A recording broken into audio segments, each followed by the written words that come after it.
Good morning, everybody. It's Pastor John with another edition of Monday Morning Quarterback. Yesterday, we completed our sermon series on the book of Revelation, and I hope that over the course of these 5 weeks, we have convinced you that it is not a book to be feared. It is not the book that the Left Behind community says that it is. It's a book of promise and a book of hope. And yesterday we read from the 22nd chapter where Jesus says, I am the Alpha and the Omega, the first and the last, the beginning and the end.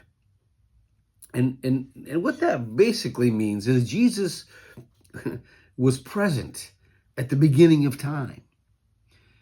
And Jesus will be present at the end of time. Time as we know it. But time as we know it is not necessarily eternity. One person once told me that eternity is timeless time and spaceless space. But now we live in time. And so we're waiting for that. But it's helpful as we recognize that we are living in time, the time before no time, that that the beginning and the middle and the end are all in God's hands. Christ is he's the conception and the completion of human history. But what I hope has been expressed in the sermons and in the Monday morning quarterbacks is that there is so much more to this book than threats and fear and danger. In fact, most of the threats and fear and danger in the book of Revelation, I would argue, are the cause of human beings. It's not God zapping us. It's us doing it to ourselves and to one another. And God, at all times and at all places, is working towards redemption. He's working towards redeeming all of creation. Now, the last thing I want to highlight about this series is in the 21st chapter of Revelation, Jesus says, see, I am making all things new. I am making all things new. This is after he comes back and turns to the new Jerusalem, the heavenly city, but it's on earth. He says, I am making all things new. Not all new things, all things new. What this whole enterprise is about redemption. It's about salvation. It's about really preparing us for eternity, whatever eternity looks like. And I'm not even going to venture to guess. But it's preparing us for that.